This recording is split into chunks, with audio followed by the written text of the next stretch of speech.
জয়পুরহাটের হাটখোলা সীমান্ত এলাকায় এক বৃদ্ধকে বিএসএফের পুশিন চেষ্টার সবশেষ খবর জানাতে সরাসরি যুক্ত হচ্ছেন সহকর্মী মোয়াজ্জেম হোসেন। মোয়াজ্জেম, লোকটির বর্তমান অবস্থান কোথায়? বিজিবি ও স্থানীয়রা এ নিয়ে কি বলছে? হ্যাঁ, ধন্যবাদ আপনাকে। আপনি প্রতিবেদনে যেমনটি বলছিলেন যে জয়পুরহাটে সীমান্ত তে বেশ কিছুদিন ধরেই কিন্তু উত্তেজনা দিয়েছে। বিশেষ করে পূর্ব পশ্চিমবঙ্গের নির্বাচনের পর থেকেই জয়পুরহাটের সীমান্ত সহ সারা বাংলাদেশের সীমান্ত উত্তপ্ত। ঠিক জয়পুরহাটেও কিন্তু বেশ কিছুদিন উত্তপ্ত ছিল, কিন্তু পুশি কিংবা হলো তার কাটা বিষয় নিয়ে কিন্তু তেমনটি ছিল না। কিন্তু হঠাৎ করে গতকাল এক বৃদ্ধাকে সকাল ৮টার দিকে পুশিং করার কারণেই কিন্তু জয়পুরহাট ৫ বিবি হাটখলার এই যে ২৭৯ প্লেয়ারের সাব প্লেয়ারের ২০-এর এস এবং ২১-এর এস প্লেয়ারের মাঝখানে এক বৃদ্ধাকে কিন্তু পুশ করা হয় গতকাল। তখন থেকেই কিন্তু বিজিবি এবং স্থানীয়দের প্রতিরোধের কারণেই কিন্তু এখন পর্যন্ত সেখানে এই বৃদ্ধ অবস্থান করতেছে। আমরা সর্বশেষে যেটি জেনেছি যে গতকাল সন্ধ্যার দিকে যে আপনার এই লাইট অফ, এই যে সীমান্ততে যে লাইট জ্বালানো থাকতো সেটি কিন্তু অফ করা হয়েছিল এবং কিছুক্ষণ অফ করার পরে আবার কিন্তু সেটি কিন্তু আবার চালু করা হয়েছে। এরপর থেকে আজকে সকাল থেকে কিন্তু এই বৃদ্ধকে যেখানে যে পানি ডোবাতে যে ছিল সেখানে স্থানীয় এবং বিজেপিরা কিন্তু অবস্থান করতেছে, কিন্তু এই বৃদ্ধকে কিন্তু আমরা এখন পর্যন্ত নজরে পড়ে নাই। আমরা এই এখন রয়েছি যে জয়পুরহাটের যে সীমান্ত কিছুটা দূরে অবস্থান করতেছি, যেহেতু নেটের সমস্যা সে কারণে আমরা একটু দ্রুত অবস্থান করতেছি, কিন্তু এখন পর্যন্ত এই বৃদ্ধাকে কিন্তু সীমান্তর যে ৭৯ যে পিলারের যে ২০ এবং ২১ পিলারের যে মাঝখানে যে রয়েছে সেখানেই কিন্তু সেখানে কিন্তু রয়েছে, অর্থাৎ বাংলাদেশ যে ভারতের যে সীমান্ত ওপারে যে মথুরাপুর সীমান্ত যে রয়েছে সেই সেখানে রয়েছে। মোয়াজ্জেম হোসেন, আপনি আছেন, খবর রাখতে থাকুন। নিশ্চয়ই পরবর্তীতে আবারও আপনার সঙ্গে আমরা যুক্ত হব। দর্শক, জয়পুরহাটের হাটখোলা সীমান্ত এলাকায় এক বৃদ্ধকে বিএসএফের পুশিন চেষ্টার সবশেষ খবর জানাতে মোয়াজ্জেম হোসেন আমাদের সঙ্গে এতক্ষণ যুক্ত ছিলেন। দেশের বিভিন্ন সীমান্তে পুশিনের ঘটনায় কুমিল্লার ১০৬ কিলোমিটার সীমান্ত এলাকা জুড়ে টহল বাড়িয়েছে বিজিবি। তথ্যটি নিশ্চিত করে ১০ ব্যাটালিয়নের পরিচালক লেফটেন্যান্ট কর্নেল মীর আলী এজাজ জানান, জেলার আদর্শ সদর ও চৌদ্দগ্রাম সহ বিভিন্ন সীমান্ত এলাকায় বিজিবির নজরদারি কয়েক গুণ বাড়ানো হয়েছে। গোমতী নদী কেন্দ্রিক রুটগুলোতে ২৪ ঘন্টা কড়া নজরদারি চলছে। এছাড়া পুশিন হওয়ার আশঙ্কা থাকা এলাকায় আনসার এবং বিডিপি নিয়োগ দেওয়া হয়েছে। জনসাধারণকে এ বিষয়ে সতর্ক থাকার পরামর্শ দেয়ায় এই অঞ্চলে এখন পর্যন্ত পুশিন হয়নি বলেও জানান বিজিবি অধিনায়ক। স্পেশালি যে সকল এলাকা তার কাটার সীমানা, তার কাটার বেড়া দুর্বল, কিংবা যে সকল এলাকায় ইন্ডিয়ার তার কাটার বেড়া নেই, সেই সব অঞ্চল দিয়ে সম্ভাব্য যে পুশিনের এলাকা রয়েছে সেগুলো আমরা চিহ্নিত করেছি এবং সেই চিহ্নিত এলাকায় ইতিমধ্যে টহল কার্যক্রম বৃদ্ধি করা হয়েছে। পাশাপাশি আমরা সেই সব অঞ্চলে আমাদের লোকাল ইন্টেলিজেন্স কিংবা স্থানীয় লোকদের মাধ্যমে গোয়েন্দা তদারকি বৃদ্ধি করেছি। মৌলভীবাজারে বিভিন্ন সীমান্ত দিয়ে বিএসএফের পুশিনের চেষ্টা ঠেকাতে কড়া নজরদারিতে নেমেছে বিজিবি। জেলার সবচেয়ে দুর্গম সীমান্ত এলাকা বড়লেখা ও জুড়ি সীমান্তের প্রতিটি বিওপি পাহাড়ি এলাকায় দিনরাত পাহারা দিচ্ছে বিজিবি। পাশাপাশি তাদের সহযোগিতায় নেমেছে সীমান্তের বাসিন্দারা। আহমেদ ফারুক মিল্লাদের তথ্য ছবিতে প্রতিবেদন। মৌলভীবাজারের শেষ সীমান্ত উপজেলা বড়লেখা ও জুড়ি, যার অধিকাংশ জায়গা দুর্গম পাহাড় ঘেঁষা থাকায় বিভিন্ন সময় বিজিবির চোখ ফাঁকি দিয়ে বিএসএফ পুশিনের চেষ্টা চালায়। শনিবার রাতে বড়লেখার ডিমাই সীমান্তের পাহাড়ি এলাকা দিয়ে ভারতীয় ২ জন চোরাকারবারি অনুপ্রবেশ করে। বিজিবির উপস্থিতি টের পেয়ে চোরাকারবারিরা হামলার চেষ্টা চালায়। এ সময় বিজিবি গুলি ছুড়লে ভারতের অভ্যন্তরে ঢুকে যায় চোরাকারবারিরা। ঘটনার পর বড়লেখা ও জুড়ি সীমান্তের বিভিন্ন পয়েন্ট ও পাহাড়ি এলাকায় পাহারা জোরদার করেছে বিজিবি। পাশাপাশি সেখানকার বাসিন্দারাও দিনরাত পাহারা দিচ্ছে। ভারত তাদের এখান থেকে মানুষদের পুশিং করতে না পারে এদেশের জন্য সর্বোচ্চ চেষ্টা করছে এবং এলাকাবাসীও তাদের সাথে সাথে যতটুকু সম্ভব তাদেরকে আমরা সাহায্য করার ততটুকু সাহায্য করছি। আর আমরাও পাশাপাশি আছি, তারা লোকে সহযোগিতা যতটুকু সম্ভব আমরা ফাইলের সহযোগিতা করি। তাও যদি বাহির ইন্ডিয়ার লোক দেখি আমরা বিজিবিদেরকে আমরা খবর দিব। এ ব্যাপারে আমরা সোচ্চার আছি, আমরা সজাগ আছি। সময় সীমান্ত গেলে আমরা এলাকাবাসী আমরা সব নিয়ে তার সাথে সহযোগিতা করি, দিনেও বেলা রাত্রেও বেলা সবসময়। বিজিবি 52 ব্যাটালিয়নের অধিনায়ক জানান, সীমান্তের সর্বোচ্চ নিরাপত্তা নিশ্চিতে এবং বিএসএফ এর পুশিন ঠেকাতে কাজ করে যাচ্ছে বিজিবি। স্থানীয় জনগণ আমাদের সাথে রয়েছে, তারা আমাদের জায়গাতে বিভিন্ন জায়গাতে তারা আমাদের ইনফরমেশন দিচ্ছে। সেই অনুযায়ী আমাদের দিনে এবং রাতে আমরা এক্সটেন্সিভ টহল এবং গোয়েন্দা নজরদারি বৃদ্ধির মাধ্যমে পুশিন প্রতিরোধে সর্বোচ্চ সতর্কতায় রয়েছি। মৌলভীবাজারের 7টি উপজেলায় বিজিবির 3টি ব্যাটালিয়ন সার্বক্ষণিক সীমান্ত পাহারা দিচ্ছে। শান্তা ইসলাম, 71। সাবেক আইজিপি বেনজির আহমেদের গ্রেপ্তারের বিষয়টিকে বাংলাদেশের পুলিশের নয় বরং আন্তর্জাতিক পুলিশ সংস্থা ইন্টারপোলের কৃতিত্ব বলে মন্তব্য করেছেন জামায়াতে ইসলামের আমির ডাক্তার শফিকুর রহমান। রবিবার সিলেট সার্কিট হাউসে স্থানীয় 11 দলের নেতাদের সাথে মতবিনিময় সভায় সাংবাদিকদের তিনি এসব কথা বলেন। পুশিন প্রসঙ্গে জামায়াতের আমির বলেন, পুশিন নিয়ে সংসদে কথা বলতে দেয়া হচ্ছে না, এমনকি বিষয়টি উত্থাপন না করার জন্য বিভিন্ন দিক থেকে চাপ সৃষ্টি করা হচ্ছে। প্রয়োজনে পুশিন নিয়ে সাধারণ জনগণ সংসদে এসে কথা বলবেন বলে জানান তিনি। আরও বলেন, বেনজির আহমেদকে দেশে ফিরিয়ে আনতে পারলে সেটিকে সরকারের একটি বড় সফলতা হিসেবে গণ্য করা হবে। তিনি বলেন, সরকার এখনও হাদি হত্যার আসামিকে দেশে ফিরিয়ে আনতে পারেনি। কালপ্রিট যেই হোক, যত ক্ষমতাধর ব্যক্তি হোক, যদি কেউ দেশ এবং জাতির বিরুদ্ধে অপরাধ সংগঠন করে থাকে, তাকে আইনের আওতায় আনতে হবে। এইটা বাংলাদেশের একটা অ্যাচিভমেন্ট। নীলফামারী আর লালমনিরহাটের সাধারণ লুঙ্গি পরা মানুষের দায়িত্ব তো আমাদের বেশি। সেই মানুষগুলা যদি খালি হাতে বুকের বোতাম খুলে দিয়ে সীমান্তে চলে যেতে পারে বিজিবির সহযোগী হওয়ার জন্য, তাহলে সংসদের ভিতরে আমরা আলোচনা করতে ভয় পাচ্ছি কেন? ময়মনসিংহে প্রাইভেট ও কোচিং সেন্টারের উপর নির্ভর করতে বাধ্য হচ্ছেন শিক্ষার্থীরা। অভিযোগ রয়েছে, নামিদামি সরকারি স্কুলগুলোতে ঠিকমতো ক্লাস না হওয়ায় শিক্ষার্থীরা প্রাইভেট ও কোচিংমুখী হচ্ছে। বাবুল হোসেনের তথ্য ছবিতে প্রতিবেদন। ময়মনসিংহ নগরীর বাউন্ডারি রোড, নাহা রোড ও জেলা স্কুল রোড সহ নতুন বাজারের আশপাশে গড়ে উঠেছে অসংখ্য প্রাইভেট ও কোচিং সেন্টার। নোট আর নানা ধরনের পরীক্ষার প্রস্তুতি নিতে স্কুল বাদ দিয়ে দিনে দুপুরে সেখানে ছুটছেন শিক্ষার্থীরা। অভিভাবকরা জানান, নগরীর জেলা স্কুল, বিদ্যাময়ী সরকারি বালিকা উচ্চ বিদ্যালয়, গভর্নমেন্ট ল্যাবরেটরি স্কুল সহ নামিদামি স্কুলের শিক্ষার্থীরা এসব প্রতিষ্ঠানে বেশি যাচ্ছে। যে কর্মদিবসগুলি বাচ্চাদের প্রয়োজন, স্কুলে এতগুলি কর্মদিবস বাচ্চারা পায় না। পড়াটা ক্লাসের মধ্যেই পড়া হয়ে যেত, বাসায় এসে এক্সট্রা কোনো পড়ার প্রয়োজন ছিল না। তো এই ক্লাসের পড়াটা হয়তো স্যাররা ক্লাসে আদায় করে নিচ্ছে না। আমাদের স্কুলগুলোতে ওইভাবে পড়াশোনা হয় না, যার কারণে স্টুডেন্টরা শেখার জন্য এই প্রাইভেটমুখী হচ্ছে। অভিভাবকরা আরও জানান, স্কুলে ঠিকমতো ক্লাস না হওয়ায় সন্তানদের এসব প্রতিষ্ঠানে পাঠাতে তারা বাধ্য হচ্ছেন। যেভাবে চলতেছে এটা ভবিষ্যতে শিক্ষা ব্যবস্থাটা এটা যারা উচ্চবিত্ত তাদের ধনী যারা তাদের কাছে চলে যাবে। আমার মধ্যবিত্তরা কতটা পারবো এটা আমি বুঝতে পারতেছি না এই মুহূর্তে। সবার যে এটা করতেছে বাধ্য হয়ে আমার কষ্ট হলেও আমার আসতে হচ্ছে। সরকারি স্কুলের প্রধানরা বলছেন, শিক্ষার্থীদের স্কুলমুখী করতে অভিভাবকদের সচেতন ও সোচ্চার হতে হবে। যেসব শিক্ষার্থী কোচিং ক্লাস করে তারা যে স্বাধীনতা নিয়ে ক্লাস করে, স্কুলে তো সেই স্বাধীনতাটা পায় না, আর বাচ্চারা এই বয়সের বাচ্চারা স্বাধীনতা পেতে চায়। তবে বেসরকারি স্কুলের প্রধানরা জানান, শিক্ষার্থীদের স্কুলমুখী করার আগে শিক্ষকদের স্কুলমুখী করতে হবে। বাস্তবে পড়া দিয়ে পড়া আদায় করে না, কিন্তু এইটা যদি হইতো আর বাচ্চাদের খোঁজ খবর রাখতো, তাহলে এই কোচিং সেন্টারের প্রতি তাদের আকর্ষণ থাকতো না। সুশাসনের জন্য নাগরিক সুজনের নেতাকর্মী জানান, শিক্ষকদের আন্তরিকতার ঘাটতি ছাড়াও শিক্ষা বিভাগ ও প্রশাসনের নজরদারির অভাবেই কোচিং নির্ভরতা বাড়ছে।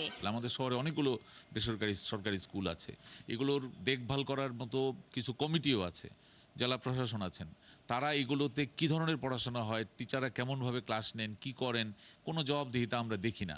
যদিও শিক্ষা কর্মকর্তা বলছেন, শিক্ষক ও শিক্ষার্থীদের স্কুলমুখী করতে নানা উদ্যোগ নেওয়া হচ্ছে। স্কুলের শিক্ষক যারা প্রধান শিক্ষক রয়েছেন তাদের সাথে আমি বসবো, আমার ইতিপূর্বে কথা হয়েছে, কথা বলেই তাদেরকে আবার স্কুলমুখী করার জন্য আমরা চেষ্টা করব। তবে এলাকাবাসীর দাবি, কোচিংয়ে যাওয়ার নাম করে বহু শিক্ষার্থী ব্রহ্মপুত্র পার্ক সহ নির্জন স্থানে বন্ধুদের নিয়ে আড্ডা দেয়। শাকিলা সিথি, 71। ময়মনসিংহে প্রাইভেট ও কোচিং বাণিজ্য নিয়ে বিস্তারিত জানাতে যুক্ত হচ্ছেন সহকর্মী বাবুল হোসেন। বাবুল, কেন শিক্ষার্থীরা প্রাইভেট কোচিংগুলোতে বেশি যাচ্ছে, এই বিষয়ে কি তথ্য আছে আপনার কাছে?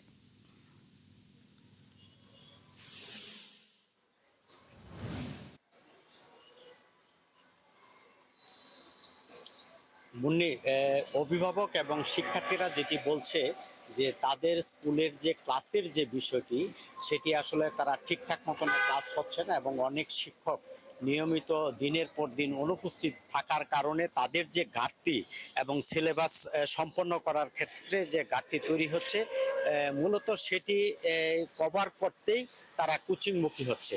তো অনেক অভিভাবক এটিও বলেছেন যে শিক্ষকরা যদি একটু আন্তরিক হতেন, তারা যদি ক্লাসের পড়া দিয়ে যদি পরদিন সেটি আদায় করতেন এবং কোচিং সেন্টারগুলোতে যেভাবে নোট এবং পরীক্ষার একটি ব্যবস্থা রয়েছে সেটি যদি নিয়মিত স্কুলে চালু থাকতো তাহলে হয়তো তাদের বাচ্চাদের শিশুদের তারা এই বাড়তি বেতনে টাকা খরচ করে কিন্তু কোচিংয়ে তারা পড়াতে বাধ্য হতেন না, কিন্তু এটি বাধ্য হচ্ছেন এবং অনেক স্কুলের শিক্ষকরাও কিন্তু সেটি স্বীকার করেছেন যে যারা স্কুলের শিক্ষক রয়েছেন, দায়িত্বে যারা রয়েছেন তারা আসলে ততটা আন্তরিক নয়, সেই কারণেই আসলে সেই ঘাটতি পূরণ করার জন্য বাচ্চারা শিশুরা শিক্ষার্থীরা স্কুল ফেলে স্কুলের ক্লাস সময় তারা কোচিং এ আমরা দেখছি যে তারা পোশাক পরে ইউনিফর্ম পরে তারা সেখানে ভিড় জমাচ্ছেন। তো যেটি ময়মনসিংহের আমি এই মুহূর্তে রয়েছি বাউন্ডারি রোড, যেখানে আসলে এটিকে কোচিং পাড়া হিসেবে বলা যায়। বাউন্ডারি রোডের পাশে রয়েছে নাহা রোড, জেলা স্কুল রোড, সাহেব আলী রোড, মোহাম্মদ আলী রোড। এই সমস্ত এলাকার আসলে যত বাসাবাড়ি রয়েছে বেশিরভাগই আসলে কোচিং সেন্টার হিসেবেই ব্যবহৃত হচ্ছে। তো যেটি শিক্ষা বিভাগের কর্মকর্তারাও যেটি বলছেন যে আসলে তারা শিশুদের শিক্ষার্থীদের স্কুলমুখী করার চেয়ে তারা শিক্ষকদের স্কুলমুখী করার জন্যই তারা চেষ্টা চালাবেন। যদিও এই সমস্ত সরকারি প্রতিষ্ঠানের বিরুদ্ধে সবচেয়ে বেশি অভিযোগ রয়েছে যে এই সমস্ত অনেক স্কুলের শিক্ষক তারা প্রাইভেট কোচিং এবং প্রাইভেট নিয়ে তারা ব্যস্ত থাকেন, যে কারণে আসলে স্কুলে তারা সময় দেন না। যদিও স্থানীয় প্রশাসন, জেলা প্রশাসক এই সমস্ত প্রতিষ্ঠানের দায়িত্বে রয়েছেন। মুন্নি, অসংখ্য ধন্যবাদ বাবুল হোসেন। সঙ্গেই থাকবেন। ময়মনসিংহের প্রাইভেট ও কোচিং বাণিজ্য নিয়ে কথা বলতে বাবুল হোসেন যুক্ত ছিলেন। ঠাকুরগাঁও সদর উপজেলায় 15 বছরের এক কিশোরীকে সংঘবদ্ধ ধর্ষণের অভিযোগ উঠেছে। এ ঘটনায় 3 জনকে আটক করেছে পুলিশ। আটককৃতরা হলো কালীতলা এলাকার তামিম, রনি ও মাসুদ। পুলিশ ও ভুক্তভোগীর পরিবার জানায় ওই কিশোরীর সাথে প্রায় 1 সপ্তাহ আগে তামিমের পরিচয় হয় শনিবার বিকেলে ঘুরতে নিয়ে যাওয়ার কথা বলে। ওই মেয়েটিকে ঘোরাঘুরি শেষে রাত 11টার দিকে একটি গোডাউন ঘরে তামিম ও তার 2 বন্ধু মিলে ধর্ষণ করে। পরে পুলিশের টহল দল জানার পর 3 জনকে আটক করে। বর্তমানে ওই কিশোরী হাসপাতালে চিকিৎসাধীন। এই ঘটনায় মামলা করেছে ভুক্তভোগী পরিবার। আইন অনুযায়ী ব্যবস্থা নেওয়া হবে বলে জানিয়েছে পুলিশ। ভোলায় বিশ্বব্যাংকের অর্থায়নে নির্মিত মৎস্য অবতরণ কেন্দ্র ও সার্ভিলেন্স চেকপোস্ট এখন কোনো কাজে আসছে না। এখানে নেই কোনো কার্যক্রম, নেই জনবল, নেই রক্ষণাবেক্ষণের ব্যবস্থা। কবে কার্যক্রম চালু হবে তা কেউ বলতে পারছে না। কামরুল ইসলামের তথ্য ও ছবিতে প্রতিবেদন। অচল অবস্থায় পড়ে আছে ভোলায় বিশ্বব্যাংকের অর্থায়নে নির্মিত আধুনিক মৎস্য অবতরণ কেন্দ্র ও সার্ভিলেন্স চেকপোস্ট। সদর উপজেলার ভবানীপুর, লালমোহনের বুড়ির দোন এবং চর ফ্যাশনের চর কচ্ছপিয়ায় এসব স্থাপনা নির্মিত হলেও নেই পর্যাপ্ত জনবল, নেই রক্ষণাবেক্ষণ ব্যবস্থা, এমনকি নেই প্রয়োজনীয় যন্ত্রপাতিও। ভবনটি আমাদের আসলে সবার জন্যই ভালো, অত্যন্ত সুন্দর একটা জিনিস। যদি এটা সম্পূর্ণ না হয় তাহলে আমাদের জেলে এবং ব্যবসায় যারা আছে এরা উপকারিত হইতেছে না। জেলেদের যে কামের লাগিয়া করছে এই কাম চলতি হয় নাই, তো চলতি না হলে এটা নষ্ট হয়ে যাইতেছে, দিন দিন এটা খারাপের দিকে যাইতেছে। কোনো কিছু মনে করেন সঠিক করেন না, কবে যে চালু হইব তার কোনো ঠিক ঠিকানা নাই। এলাকার লোকজনের অভিযোগ, অবকাঠামো নির্মাণ হলেও বাস্তবে কোনো সুবিধাই পাচ্ছেন না তারা। এতে জেলেদের প্রত্যাশিত উন্নয়ন এখনো অধরা। উল্টো ঠিকাদারি প্রতিষ্ঠান প্রয়োজনীয় যন্ত্রপাতি সরবরাহ ছাড়াই বিল তুলে নিয়েছে। তবে এসব অভিযোগ অস্বীকার করেছে ঠিকাদারি প্রতিষ্ঠান। মন মতো না হলে তো আর অভিযোগ থাকবেই, এইটাই তো দেশের সার্বিক হাল। আসলে সঠিক না।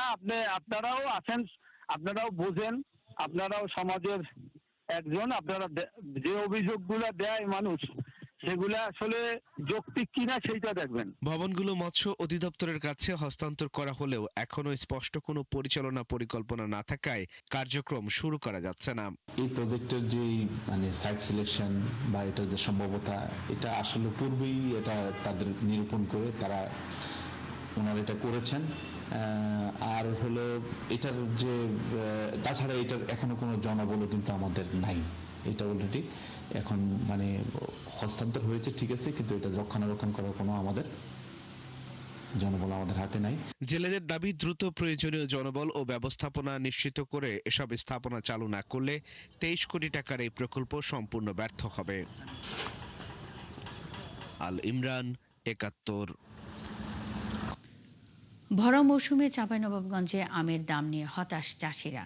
উৎপাদন খরচ অনুযায়ী দাম পাচ্ছেন না তারা। অভিযোগ করেন আমের ওজন ৪৫ থেকে ৫০ কেজিতে ১ মণ হিসেবে করায়ও তাদের লোকসান বেশি হচ্ছে। দেশের বৃহত্তম কানসাটের আমের বাজার নিয়ে একেএস রোকনের পাঠানো তথ্য ও ছবি নিয়ে প্রতিবেদন। আমের রাজধানী খ্যাত চাঁপাইনবাবগঞ্জ এ জেলায় দেশের সর্ববৃহৎ কানসাট আম বাজার। এবার এই বাজারে আমের ভালো দাম না পাওয়ার অভিযোগ প্রান্তিক চাষিদের। সাহার বিষের দাম বেশি, কৃষকেরা মরে গেছে, সরকার এখানে আমাদের দিকে খেয়াল করছে না। আগে একটা প্যাকেট ছিল 3 টাকায়, এখন আপনার 6 টাকা, বান্দা দেয় 60 টাকা। তো আমের দাম তো নাই, আমের দাম কম, চাষ করে লস হচ্ছে। আমের ওজন জটিলতা, খাজনা, শ্রমিক মজুরি, রপ্তানিযোগ্য আমের প্যাকেট ও ক্যারেটের দাম বৃদ্ধির জন্য তাদের ক্ষতি হচ্ছে বলে দাবি করেন চাষিরা। যে এই আমটা দেখছেন, এটা নাম সূর্যমুখী, এর ডিমান্ড অনেক বেশি। সাপাহারে বিক্রি হয়েছে 14,000 মণ। আগে এখানে 45 কেজিতে ওজন ছিল, পরবর্তীতে আন্দোলন হয়, আন্দোলনে কেউ 40 আসতে চায়, কেউ আবার বাড়াতে চায়। ওজন কথা 54 কেজি, 55 কেজি, 56 কেজি পর্যন্ত লেলিছে। এটা আমার জন্য বিপজ্জনক, কথাটা বুঝতে পেরেছি। কানসাট আমবাজারের ইজারাদার জানান, আম চাষি ও ব্যবসায়ীদের সুবিধার্থে বাজার ঘিরে তাদের নানা উদ্যোগের কথা। যেহেতু ঐতিহ্যবাহী কানসাট আমবাজার আমাদের, এই কারণে বিভিন্ন প্রান্ত থেকে আম ঢুকে, কিন্তু মূল সমস্যা আমাদের রাস্তার যে যানজট। এটার মূল কারণ হলো রাস্তার দুই পাশেই যে অবৈধ পার্কিং। আর আম আড়তদার সমিতির নেতা জানান, ওজন ও খাজনা জটিলতা সহ অন্যান্য সমস্যার সমাধান হলে আমের ন্যায্য মূল্য নিশ্চিত হবে। বাজার সংক্রান্ত ইজারাদার খাজনা নিয়ে অনেক জটিলতা রয়েছে, অনিয়ম রয়েছে, সেগুলো যদি একটু প্রশাসন সমাধান করতেন তাহলে হয়তো বা চাষিরা এই ক্ষেত্রে লাভবান হতেন বলে আমি মনে করি। চাঁপাইনবাবগঞ্জে এবার ৩৭,৪৮৭ হেক্টর জমিতে আমের চাষ হয়েছে। উৎপাদনের লক্ষ্যমাত্রা প্রায় ৪,৫৮,৯১২ মেট্রিক টন। পিন্টু হাজং, ৭১। চাঁপাইনবাবগঞ্জের ভরা মৌসুমেও আমের ভালো দাম না পাওয়া নিয়ে কৃষকদের হতাশা ও নানা অভিযোগ নিয়ে বিস্তারিত জানাতে যুক্ত হচ্ছেন সহকর্মী একেএস রোকন। রোকন, বাজারে আমের দাম নিয়ে কি কি অভিযোগ করছেন চাষিরা, জানাবেন কেন এই পরিস্থিতি তৈরি হলো?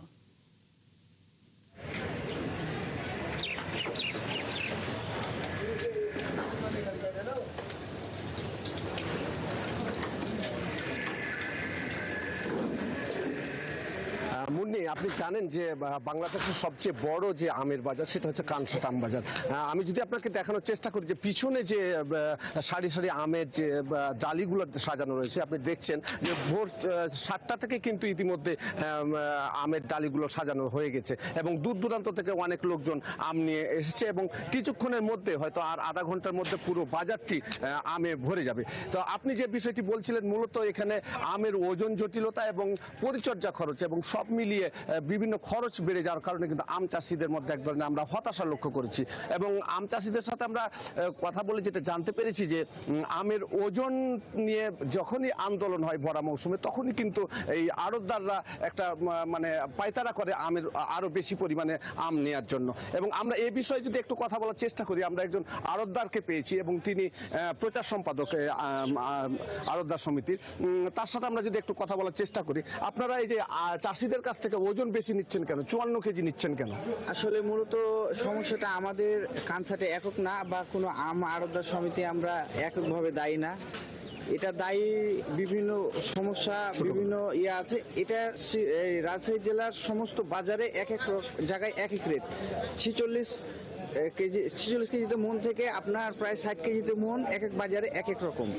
তো আমরা এই সমাধানটা আমরা ডিসি মহোদয়কে আমরা বারবার বলেছি, আমরা লিখিত অভিযোগ দিয়েছি, এটা আমরা একটা সমাধান চাই। কিন্তু এই সমাধানটা আমাদের কানসাট বাজারে যখন ভরা মৌসুম হয় তখনই হয়। আপনি শুনছিলেন যে আসলে আড়তদাররা দাবি করছে যে রাজশাহী বিভাগের সব একেএস রোকন সঙ্গেই থাকবেন। চাঁপাইনবাবগঞ্জের আমবাজারের সবশেষ খবরাখবর নিয়ে একেএস রোকন যুক্ত ছিলেন। পিরোজপুরে বাড়ছে লিচুর বাণিজ্যিক চাষ। সে জেলার বিভিন্ন এলাকায় গড়ে উঠেছে ছোট বড় অনেক লিচুর বাগান। কম খরচে বেশি লাভ হওয়ায় কৃষকদের অনেকে ঝুঁকছেন এই চাষে। সহজ শর্তে ঋণ পেলে লিচু চাষে উদ্বুদ্ধ হবে জেলার আরও অনেক কৃষক। এবছর জেলায় ৬৭ হেক্টর জমিতে লিচুর চাষ হয়েছে, যার বাজার মূল্য প্রায় ৫ থেকে ৬ কোটি টাকা। তরিকুল ইসলামের তথ্য ছবিতে প্রতিবেদন। পাতার ফাঁকে থোকায় থোকায় লিচু। একসময় শখের বসে বাড়ির আঙিনায় লিচু গাছ রোপণ করা হলেও এখন তা রূপ নিয়েছে বাণিজ্যিক চাষে। পিরোজপুর জেলার নাজিরপুর উপজেলার তারাবুনিয়া গ্রাম এখন পরিচিত লিচু গ্রাম নামে। গ্রাম জুড়ে বাগানে নারী পুরুষের ব্যস্ততা। কোথাও চলছে লিচু সংগ্রহ, কোথাও বাছাই। সব মিলিয়ে পুরো এলাকা এখন মৌসুমী উৎসব আমেজে ভরপুর। উত্তরাঞ্চলের লিচুর থেকে অনেক বেশি ভালো এবং এটা ফরমালিন মুক্ত, কোনো প্রকারের কেমিক্যাল ছাড়া, এবং এর আগ্রহ অনেক বেশি। এখানকার লিচু খুব সুন্দর সুস্বাদু, মানুষে খাইয়া খুব তৃপ্তি পাচ্ছে। লিচু অনেক দিন আগে থেকেই বিখ্যাত এই গ্রামটা, ঠিক আছে, তো লিচু দেখে তো খুবই ভালো লাগছে। প্রায় 2 যুগ ধরে এই গ্রামে লিচু চাষ হয়ে আসছে। বর্তমানে গ্রামের শতাধিক পরিবার লিচু চাষের সাথে যুক্ত। চলতি মৌসুমে গাছে আশানুরূপ ফলন হয়েছে। এবছর আমাদের গত বছরের তুলনায় মোটামুটি ফলন ভালো হয়েছে। গত বছর যত লস হয়েছে মোটামুটি টেনে উঠতে পারবো। বাগানে লিচু তুলি, লিচু গুনি, লিচু বাইসে দেই, ব্যাপারী আসে, এদেরকে সাহায্য করি। আমরা বিক্রি করতেছি এখন 3500 টাকা হাজার। বাগেরহাটে যায়, পিরোজপুর, তারপরে শীতলমারি, ইন্দারহাট, বৈঠাঘাটা, বিভিন্ন এলাকায় যায়। লিচু চাষিদের স্বল্প সুদের ঋণ সহ সব ধরনের সহযোগিতার কথা জানান জেলা কৃষি কর্মকর্তারা। কৃষকদেরকে আমরা বিভিন্ন রকমের টেকনিক্যাল পরামর্শ এবং গাছের পরিচর্যা এবং এ জাতীয় পরামর্শ দিয়ে থাকি। এখানে চাইনা 3, বোম্বাই, মুজাফফরপুরি এবং স্থানীয় জাতের লিচু চাষ হয়ে থাকে। জেলায় এবছর 67 হেক্টর জমিতে লিচুর চাষ হয়েছে, যার সম্ভাব্য বাজার মূল্য প্রায় 5 থেকে 6 কোটি টাকা। নূর তাজমিন নীর, 71। দর্শক, পিরোজপুরে লিচু চাষের আরও খবর জানাতে আমাদের সাথে যুক্ত হচ্ছেন সহকর্মী তরিকুল ইসলাম। তরিকুল, বাজারে পিরোজপুরের লিচু চাহিদা কেমন? লিচু চাষ বৃদ্ধিতে কৃষকদের কি ধরনের সহায়তা বাড়ানো দরকার?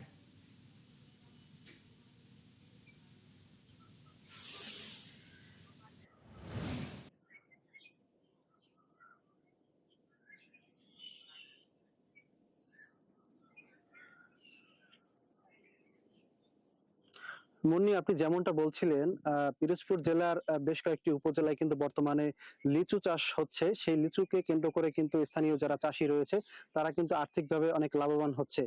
পিরোজপুর জেলার নাজিরপুর এবং নেসারাবাদে কিন্তু এই লিচু চাষ সব থেকে বেশি হচ্ছে। এর ভিতরে নাজিরপুরের শাঁখারিকাটি গ্রামে কিন্তু বর্তমানে লিচুর আবাদ সব থেকে বেশি হচ্ছে। শাঁখারিকাটি গ্রামের যে চাষিরা সেখানে তারা বলছেন যে আসলে আগে যে ধান উৎপাদন হতো সেই ধানে আসলে অনেক ক্ষতির সম্মুখীন হতেন তারা, এবং প্রাকৃতিক যে একটা ব্যাপার রয়েছে এই কারণেই কিন্তু বর্তমানে তারা ফলের দিকে অগ্রসর হচ্ছে। এই গ্রামটিকে অলরেডি সাধারণ মানুষ কিন্তু ফলের গ্রাম নামেই পরিচিত পাচ্ছে আমরা দেখতে জানিয়েছি। তো এই কেন্দ্র করে আসলে কৃষকরা জানিয়েছে যে আসলে তাদের এই লিচুকে কেন্দ্র করে যদি ভালো প্রশিক্ষণ এবং বিনা শর্তে যদি ঋণ দেওয়া যেত তাহলে আসলে তাদের এই যে চাষ তারা আরো বেশি ভালো হতো, এবং এই চাষকে কেন্দ্র করে আরো বেশি স্থানীয়রা উদ্বুদ্ধ হতো, তাহলে কিন্তু উৎপাদন বাড়তো এবং এই কৃষি অর্থনীতি আরো সমৃদ্ধ হতো। আমি বেশ কয়েকজন কৃষকের সাথে কথা বলেছি, তারা জানিয়েছে যে ধরনের সহযোগিতা আসলে কৃষি অফিস থেকে পাওয়া যাচ্ছে, যদি এর থেকে আরেকটু বেশি ভালো করে যদি প্রশিক্ষণ দিত এবং যদি বিনা শর্তে যদি ঋণ পাওয়া যেত তাহলে আসলে আরো উৎপাদন বৃদ্ধি পেত বলে তারা জানিয়েছেন। এ বিষয়ে আমি পিরোজপুর জেলা কৃষি বিভাগের সাথে কথা বলেছি। তারা জানিয়েছে যে আসলে কৃষকের এই লিচু উৎপাদন সহ অন্যান্য যে ফল রয়েছে সেটি উৎপাদনে কিন্তু তারা খুব সহযোগিতা করছে। এছাড়া এছাড়া তারা এটাই জানিয়েছে। এছাড়া এই পিরোজপুর জেলায় এবছর 401 মেট্রিক টন লিচু উৎপাদন হয়েছে, যার বাজার মূল্য 5 থেকে 6 কোটি টাকা। এই ছিল আমার কাছে পিরোজপুর থেকে। তরিকুল সঙ্গেই থাকবেন। পিরোজপুরের লিচু চাষের সবশেষ খবরাখবর নিয়ে তরিকুল ইসলাম যুক্ত ছিলেন। দেশের প্রথম কমোডিটি এক্সচেঞ্জ স্থাপনের জন্য চট্টগ্রাম স্টক এক্সচেঞ্জে প্রযুক্তিগত ও নিয়ন্ত্রক কাঠামো তৈরির কাজ শেষ উদ্বোধনের অপেক্ষায় রয়েছে জানিয়েছেন সিএসসি কর্মকর্তারা। রবিবার দুপুরে চট্টগ্রাম স্টক এক্সচেঞ্জ সম্মেলন কক্ষে বাজেট পরবর্তী সংবাদ সম্মেলনে এ তথ্য জানান স্টক এক্সচেঞ্জের কর্মকর্তারা। এই সময় স্টক এক্সচেঞ্জের চেয়ারম্যান এটিএম হাবিবুর রহমান বলেন, পুঁজিবাজারকে দীর্ঘমেয়াদী বিনিয়োগের প্ল্যাটফর্মে রূপান্তর করা গেলে ক্যাপিটাল মার্কেটে ভালো কোম্পানি আসবে, দেশি বিদেশি বিনিয়োগ বাড়বে।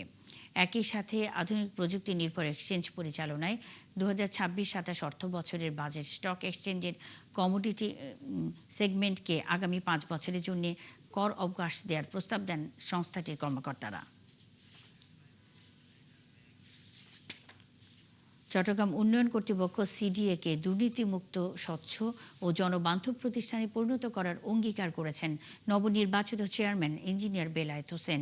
রবিবার সকালে চট্টগ্রাম বিমানবন্দরে মতবিনিময় শেষে তিনি এসব কথা বলেন। তিনি আরও বলেন, সিডিএকে প্রকৃত সেবামূলক প্রতিষ্ঠানে রূপান্তর করতে সবার সহযোগিতা ও বিভিন্ন সংস্থার সমন্বয়ে চট্টগ্রামকে একটি নান্দনিক ও আধুনিক নগরী হিসেবে গড়ে তোলা হবে। প্রতিষ্ঠানটির কার্যক্রম পরিচালনা করা হবে স্বচ্ছতা, জবাবদিহিতা ও দক্ষতার মাধ্যমে। নারায়ণগঞ্জের রূপগঞ্জে অনুমোদনহীন ও অবৈধ আবাসন কোম্পানির বিরুদ্ধে অভিযান চালিয়েছে কাঞ্চন পৌর প্রশাসন। রবিবার বিকেলে উপজেলা নির্বাহী ম্যাজিস্ট্রেট ও কাঞ্চন পৌরসভার প্রশাসক মারজানুর রহমানের নেতৃত্বে রূপগঞ্জের কাঞ্চন পৌরসভার ভেঞ্চুরা সিটি আবাসন প্রকল্পে অভিযান চালিয়েছে পৌর কর্তৃপক্ষ। এ সময় ওই আবাসন কোম্পানির বেশ কয়েকটি সাইনবোর্ড ভেঙে নাম ফলক মুছে ফেলা হয়। এ সময় নির্বাহী ম্যাজিস্ট্রেট জানান, এরা পৌরসভার পক্ষ থেকে কোনো কাগজপত্র নেয়নি, কিন্তু চারদিকে সাইনবোর্ড লাগিয়েছে, যা সাধারণ মানুষকে আকৃষ্ট করে প্লট বিক্রি করছে প্রতারণা করে। দর্শক, চলছে দেশযোগ সরাসরি সংবাদ অনুষ্ঠান দেখতে চোখ রাখুন একাত্তরের ফেসবুক পেজ এবং সাবস্ক্রাইব করুন একাত্তরের ইউটিউব চ্যানেল। থাকুন একাত্তরের সাথেই।